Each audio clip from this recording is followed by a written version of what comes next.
Un homme traverse Ouagadougou, une valise à la main. À l'intérieur, 5 milliards de francs CFA, une somme considérable qui pourrait acheter des consciences. Pourtant, la ville semble poursuivre sa routine quotidienne, inconsciente du lourd secret qui se joue en coulisses. Derrière cette scène apparemment banale, se cache une opération complexe, une tentative de manipulation politique, subtile mais puissante. Cette affaire révèle-t-elle la véritable loyauté des dirigeants burkinabés et le prix qu'ils sont prêts à payer pour préserver l'indépendance de leur pays? Ibrahim Traoré saura-t-il protéger cette souveraineté face à la pression internationale? À première vue, il pourrait sembler que cette valise, remplie de 5 milliards de francs CFA, n'est qu'une tentative de corruption banale. Mais si l'on examine de plus près, ce geste caché était bien plus qu'un simple acte financier. Il est un test pour la loyauté de l'armée burkinabé et, par extension, pour l'indépendance du Burkina Faso. Le capitaine Ibrahim Traoré, avec ses responsabilités, se trouve à un carrefour crucial. Sera-t-il tenté par l'ouverture à l'influence extérieure ou choisira-t-il de défendre la souveraineté nationale, au risque de confronter des puissances étrangères? La question est simple, mais la réponse pourrait avoir des répercussions profondes sur l'avenir du pays. Il ne s'agit pas seulement de protéger les frontières physiques du Burkina Faso, mais aussi de préserver son autonomie face à des forces qui cherchent à le manipuler. Le dilemme de Traoré est lourd de conséquences. En choisissant de défendre son pays, il incarne un modèle de résilience face à la pression internationale. Mais à quel prix? Le 8 novembre 2024, une intervention décisive secoue Ouagadougou. L'homme, porteur de la valise contenant 5 milliards de francs CFA, n'a pas idée que son plan est déjà déjoué. Tandis qu'il croyait conclure un marché discret, un réseau d'agents de sécurité avait repéré ses mouvements depuis plusieurs semaines. Cette découverte ne doit rien au hasard. L'argent en question ne visait pas un projet économique ni un développement quelconque, mais plutôt un basculement interne, un achat de loyauté qui aurait pu fragmenter l'armée burkinabé. Si la maillette est interceptée avant qu'elle ne puisse atteindre son objectif, c'est que derrière ce geste, un complot beaucoup plus vaste s'élabore. L'affaire révèle ainsi la profondeur des pressions extérieures exercées sur le Burkina Faso. La communauté internationale, en particulier certaines puissances européennes, semble bien plus impliquée qu'il n'y paraît. Ce qui commence comme une simple transaction se transforme en un enjeu géopolitique majeur. L'objectif est clair, tester la solidité du gouvernement burkinabé en manipulant ses forces armées, une manœuvre qui aurait pu affaiblir les institutions nationales. La question centrale est désormais: comment une nation peut-elle préserver son autonomie face à de telles ingérences? Comment une simple valise peut-elle devenir un outil stratégique dans une guerre invisible, qui se joue bien au-delà des frontières du pays? Ibrahim Traoré, bien conscient des implications de cette affaire, se retrouve dans une position difficile. Mais, avec des preuves tangibles, il doit faire face à une décision cruciale: protéger son pays et ses valeurs ou céder à la pression extérieure. Ce n'est pas un choix facile, mais le destin du Burkina Faso en dépend. L'un des moments clés de cette affaire survient lors de l'interception de la valise. Ce n'est pas seulement l'argent qui est saisi, mais également les premiers indices d'un complot bien plus vaste, dont les ramifications remontent à des mois, voire des années. Parmi ceux qui jouent un rôle déterminant dans cette affaire, un officier de terrain, jusque-là inconnu du grand public, se distingue. C'est lui qui, dès le début, remarque les anomalies dans le comportement de l'intermédiaire qui porte la valise. Un étranger trop pressé, trop poli et trop précis dans ses promesses. Ce détail, apparemment anodin, alerte l'officier, qui choisit de ne pas rejeter l'approche d'emblée, mais de la suivre avec une vigilance méthodique. Il sait que la menace ne réside pas seulement dans l'argent, mais dans le réseau qui se cache derrière. Ce choix s'avérera crucial. En feignant l'hésitation, en acceptant des rencontres supplémentaires et en collectant des informations, cet officier transforme ce qui pourrait être un piège en une source d'informations précieuses. Avec l'aide de ses collègues, il met en place une stratégie de surveillance discrète. Chaque détail est enregistré. Les lieux de rendez-vous, les durées des entretiens, les personnes impliquées. Cette prudence et cette discipline permettent d'identifier le vrai but de l'opération, fragmenter l'armée burkinabé et manipuler ses loyautés.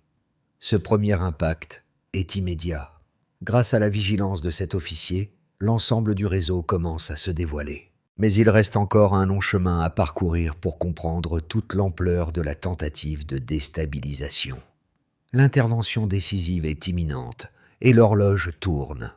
Les premières informations sur l'affaire des 5 milliards de francs CFA parviennent aux autorités burkinabées. L'opération, dont la cible initiale était l'armée, commence à se dévoiler comme un complot géopolitique à grande échelle. Ce n'est plus seulement une question de corruption ou de loyauté interne. Il s'agit de tester la résilience d'un État face à des forces extérieures qui cherchent à infiltrer ses institutions clés. À partir de ce moment, une série d'événements se déclenche avec une rapidité étonnante. Dès que l'intermédiaire est arrêté, la chaîne de commandement burkinabé se mobilise. Les services de sécurité, au courant de l'opération depuis plusieurs semaines, ne perdent pas de temps. Ils déclenchent immédiatement une opération d'envergure pour cartographier les acteurs impliqués. L'interception de la mallette n'est que la première étape. La véritable bataille se déroule dans l'ombre, où agents et diplomates s'affrontent pour définir les contours du futur du pays. La première étape cruciale de cette opération est l'analyse des flux financiers suspects. Des transferts d'argent liés à des ONG écrans sont identifiés, avec des montants colossaux passant entre des comptes européens et des relais en Afrique de l'Ouest. En quelques jours, les enquêteurs découvrent une structure bien rodée.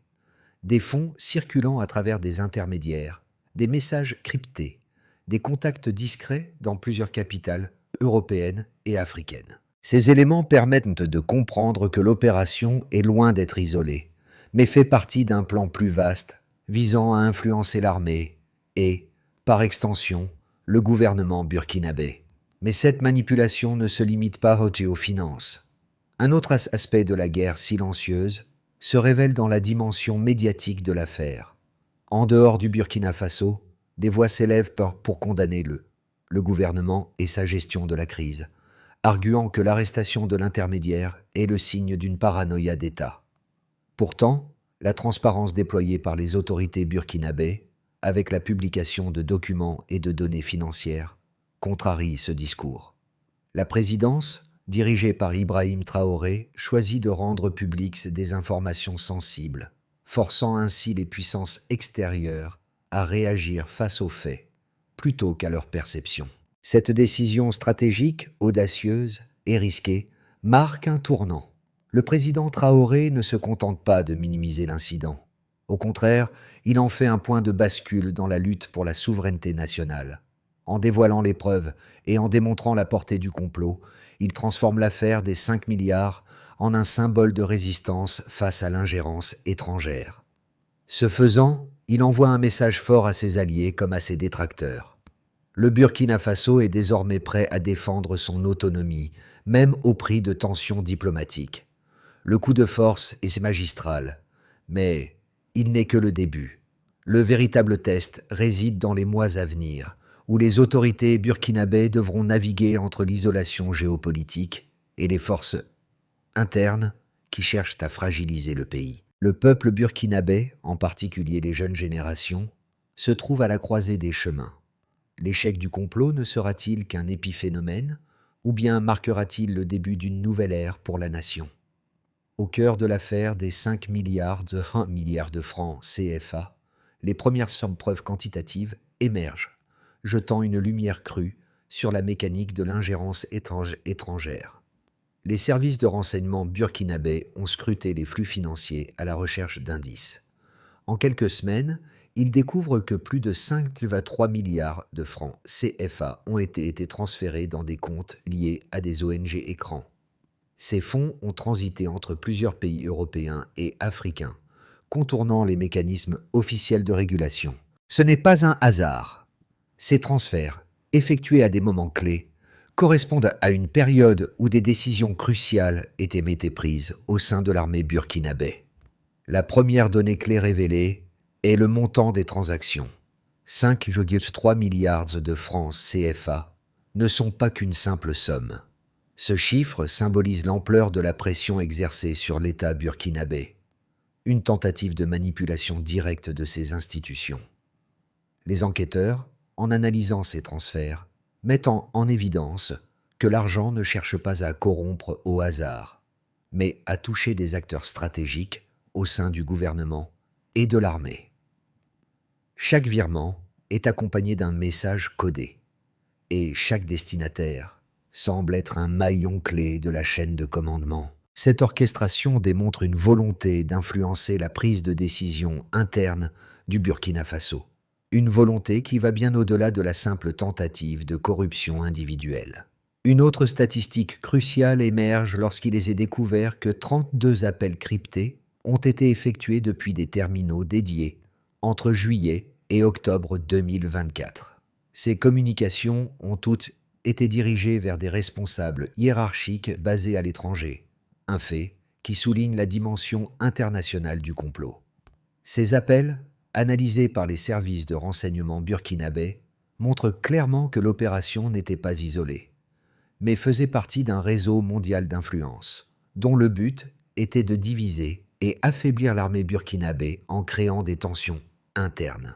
Le timing de ces appels est d'autant plus significatif. Il coïncide avec les moments où la fidélité des officiers militaires burkinabés était mise à l'épreuve par des rumeurs de soutien extérieur et des promesses d'appui financier. Le chiffre des 32 appels cryptés ne peut pas être ignoré.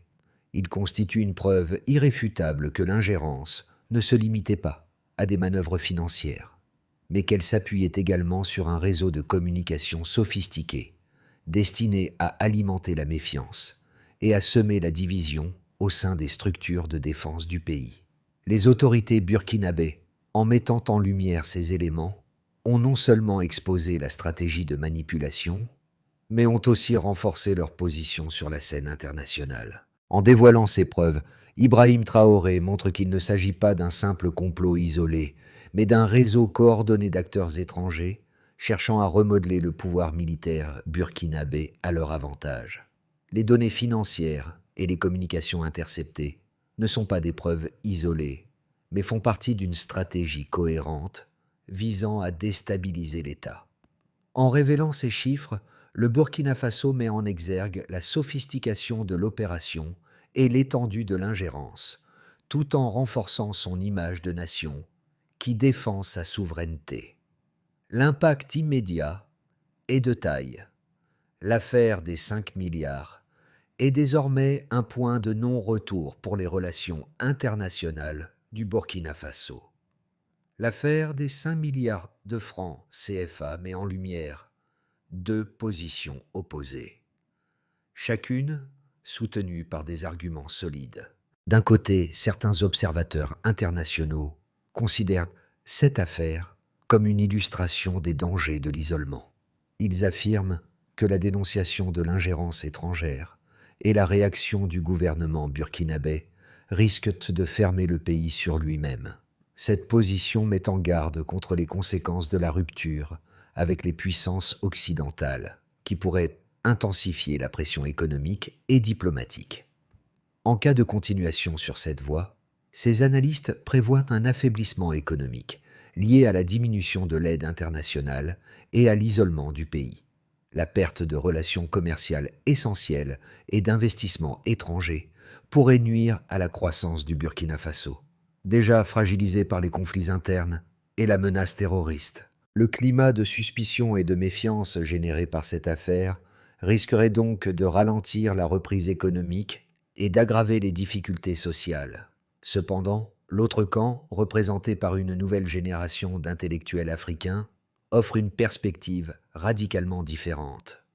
Pour eux, l'affaire des 5 milliards est une preuve irréfutable que l'Afrique doit se libérer de la dépendance excessive aux puissances extérieures.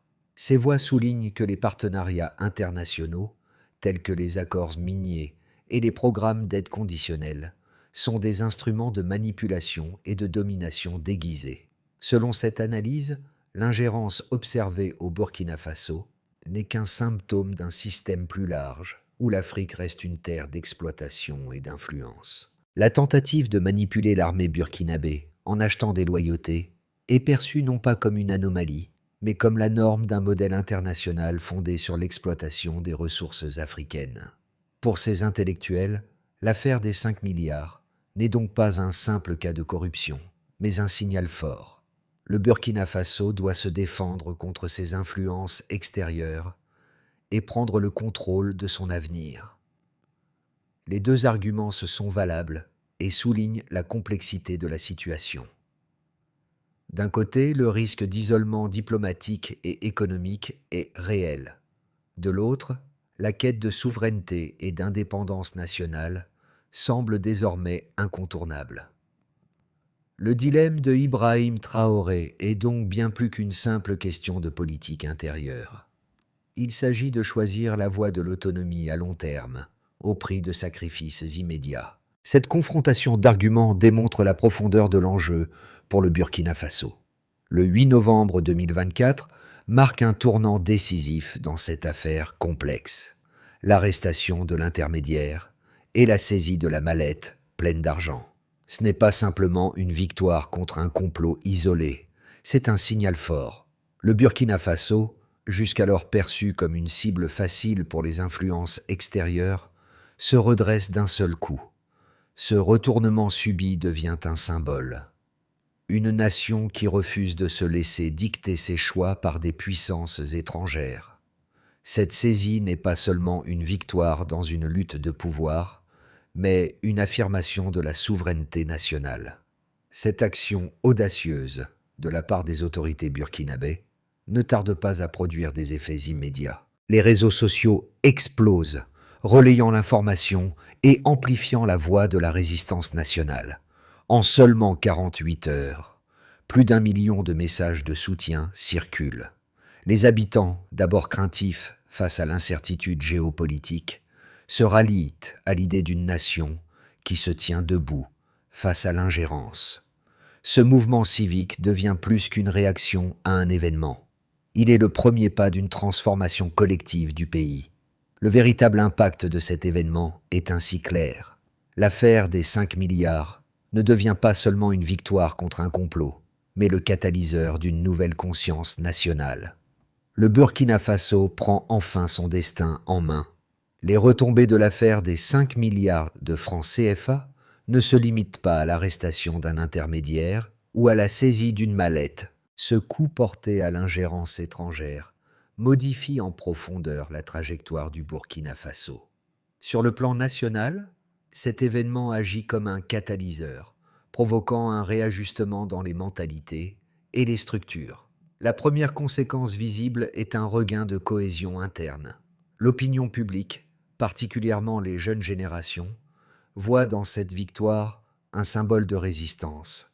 Les messages de soutien affluent, non seulement sur les réseaux sociaux, mais aussi dans les rues de Ouagadougou et au sein des villages. Un sentiment de fierté collective émerge, lié à la conviction que le pays peut reprendre son destin en main sans se laisser manipuler par des puissances extérieures. Ce n'est plus seulement une question de politique, mais de dignité nationale. Dans l'armée, l'impact est tout aussi marqué. Les premières lignes de défense du pays, auparavant ébranlées par des rumeurs de soutien extérieur et des tentatives de manipulation, retrouvent leur cohésion. L'incident des 5 milliards a permis de clarifier les lignes de loyauté au sein des forces armées. Les officiers, désormais unis, prennent conscience de l'importance de défendre l'intégrité de l'État burkinabé contre les pressions extérieures. Le président Ibrahim Traoré, dans ses discours et dans ses actions, devient le porte-drapeau de cette unité retrouvée, rappelant à ses troupes que la souveraineté nationale prime sur toutes les considérations étrangères.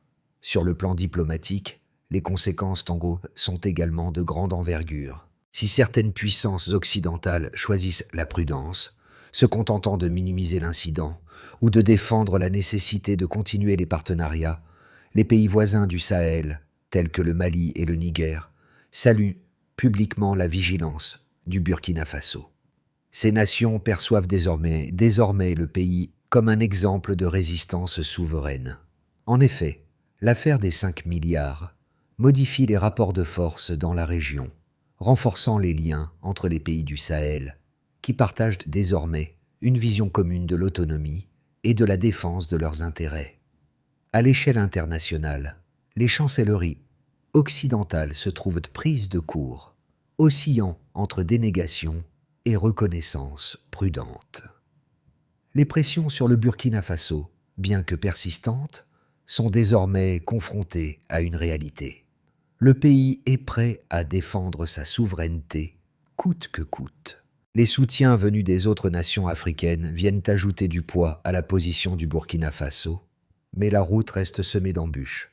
Le défi maintenant, c'est de maintenir cette position tout en naviguant dans un monde où les alliances définissent. En définitive, l'affaire des 5 milliards transforme le Burkina Faso d'un acteur passif du jeu géopolitique à une nation qui impose ses propres règles. Le pays se redéfinit à travers une nouvelle vision de la souveraineté, un choix ferme de ne plus laisser son avenir dans les mains d'acteurs étrangers. Cette révolution, bien que discrète, pourrait marquer un tournant historique pour la région du Sahel, redéfinissant ainsi les dynamiques de pouvoir dans cette partie du monde. À l'horizon de 6 à 12 mois, le Burkina Faso se trouve à un croisement. 3 scénarios peuvent se dessiner, chacun influencé par l'évolution de la situation interne et externe. Dans un premier scénario, on envisage une continuité prudente, où le pays maintient sa ligne actuelle de souveraineté et de résistance. Dans ce cas, le gouvernement burkinabé poursuivra ses efforts pour renforcer l'armée, tout en consolidant les alliances régionales. La réorganisation de l'armée se poursuivra, et le pays cherchera à diversifier ses partenariats, notamment avec les nations africaines. L'économie, déjà fragilisée, pourrait se stabiliser autour de 3,5% de croissance, soutenue par la renégociation des contrats miniers et un meilleur contrôle des ressources naturelles. Cependant, ce scénario laisse une place à l'incertitude. Le pays pourrait encore se retrouver pris entre des pressions extérieures et la nécessité de préserver son indépendance. Dans un second scénario, plus optimiste, on imagine une montée en puissance régionale pour le Burkina Faso. En s'appuyant sur une coopération renforcée avec le Mali et le Niger, le pays pourrait initier la création d'un marché intégré entre ces nations, incluant la mutualisation énergétique, des corridors miniers et une sécurité coordonnée. Un tel scénario offrirait un potentiel de croissance économique bien supérieur, atteignant peut-être 6% en 2025, grâce à des investissements croisés et la relocalisation des chaînes logistiques. Le Burkina Faso pourrait ainsi devenir un pôle d'influence dans la région du Sahel, transformant l'AES, Alliance des États du Sahel, en un bloc économique cohérent. Ce développement changerait radicalement la dynamique géopolitique, réduisant la dépendance aux acteurs internationaux et renforçant les institutions locales. Dans un troisième scénario, plus sombre, on envisage une montée des tensions et un retour à l'isolement pour le Burkina Faso. Les sanctions économiques, la rupture de certains partenariats internationaux et de nouvelles tentatives de déstabilisation pourraient peser lourdement sur l'économie.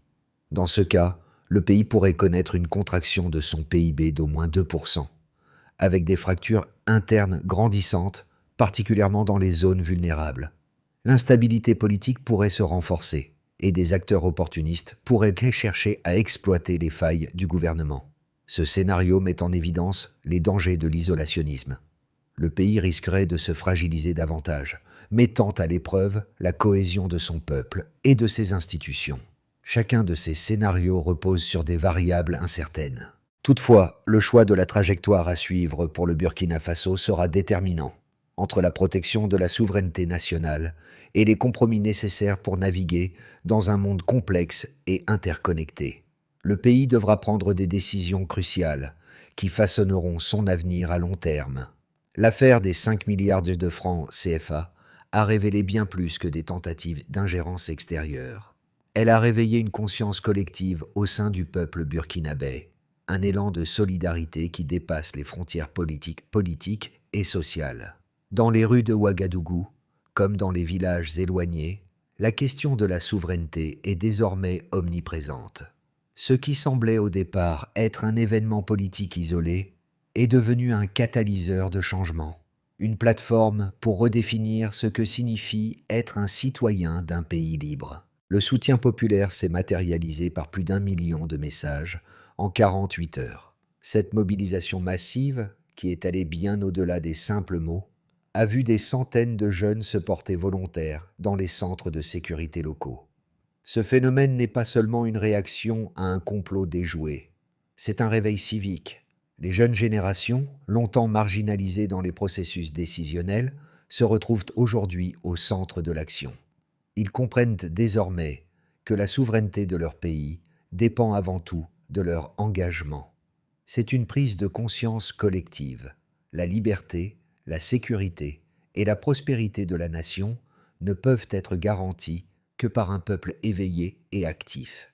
Pour les leaders d'opinion, cette affaire offre une opportunité unique. Elle invite à repenser les modèles de gouvernance, à questionner les relations avec les puissances extérieures et à revoir les priorités nationales. Le capitaine Ibrahim Traoré, à travers ses choix et son leadership, devient un symbole de cette nouvelle dynamique. Il incarne un dirigeant qui n'hésite pas à se confronter aux pressions extérieures pour défendre ce qui est juste pour son peuple. L'unité nationale, déjà renforcée par la crise, devient désormais un levier pour l'avenir du Burkina Faso. La question qui se pose à chaque citoyen est simple.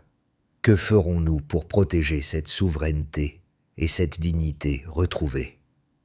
Pour transformer la victoire symbolique du Burkina Faso en un projet durable, une feuille de route claire doit être définie. Le pays, après avoir défendu sa souveraineté contre les ingérences extérieures, doit maintenant consolider sa position, tant sur le plan interne qu'international.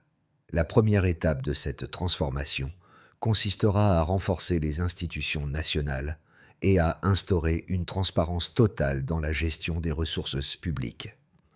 La mise en place d'une plateforme numérique pour le suivi des fonds publics et des projets financés pourrait servir de modèle pour une gouvernance plus participative et plus efficace. Cela pourrait également renforcer la confiance de la population, notamment des jeunes, dans les institutions et leur permettre de participer activement à la reconstruction de leur pays. La renégociation des accords miniers et des partenariats économiques sera une autre étape essentielle. Le Burkina Faso doit veiller à ce que ses ressources naturelles profitent en priorité à ses citoyens. Cela pourrait inclure la révision des contrats existants, en imposant des conditions plus favorables pour le pays et en mettant en place des mécanismes de surveillance plus rigoureux. Une telle démarche permettra au pays de mieux gérer ses richesses, tout en limitant les influences extérieures. En parallèle, le renforcement des programmes civiques pour les jeunes sera crucial. L'objectif est de les former aux enjeux de la gouvernance et de les encourager à jouer un rôle actif dans les processus décisionnels. À travers des initiatives locales et des formations, les jeunes burkinabés pourront s'impliquer dans la vie politique et participer à la mise en œuvre des réformes nécessaires pour assurer la stabilité à long terme. Enfin, la révision de la stratégie de défense et de sécurité s'impose. Le Burkina Faso devra renforcer ses capacités de défense tout en développant des partenariats régionaux avec les pays voisins du Sahel, afin de créer une zone de sécurité commune. Cela permettra de faire face aux menaces internes et externes, tout en consolidant la stabilité dans la région. Cette feuille de route, fondée sur la souveraineté et la résilience, est la clé de l'avenir du Burkina Faso. L'affaire des 5 milliards de francs CFA a changé le visage du Burkina Faso. Ce n'est plus seulement un simple complot déjoué, mais le début d'une ère nouvelle pour le pays. Ibrahim Traoré, figure de cette résistance nationale, incarne ce tournant décisif. Son leadership, guidé par une volonté inébranlable de protéger l'intégrité de la nation, est devenu un symbole de fierté pour tout le peuple burkinabé. Les habitants des quartiers de Ouagadougou et des villages reculés ont pris conscience que la souveraineté de leur pays ne se défend pas uniquement sur les champs de bataille, mais dans chaque action quotidienne, chaque choix politique, chaque geste de solidarité. Cette épreuve, vécue par le peuple burkinabé, n'a pas seulement renforcé la cohésion nationale, elle a créé un mouvement de fond, un changement mental qui va bien au-delà des dirigeants et des élites. Les jeunes, désormais engagés, sont prêts à reconstruire leur pays. Ils comprennent qu'une nation ne se relève pas seulement des crises, mais qu'elle se forge dans les épreuves et dans les choix courageux. La souveraineté retrouvée, le peuple burkinabé se redresse, uni et déterminé. Le pays est désormais à la croisée des chemins. Soit il choisit de maintenir sa liberté face aux pressions extérieures, soit il se laisse à nouveau submerger. Le choix appartient à chaque Burkinabé. Le Burkina Faso a montré au monde entier qu'il est prêt à défendre sa souveraineté et à se libérer des influences étrangères. Mais cette victoire ne doit pas s'arrêter là. C'est à chaque citoyen, à chaque acteur politique, de continuer à œuvrer pour un avenir indépendant et prospère. L'esprit de résistance et de solidarité qui a émergé pendant cette crise doit devenir la base d'une nouvelle vision pour le pays. Ce n'est pas seulement une question de politique, mais de culture, de valeurs et de dignité retrouvée.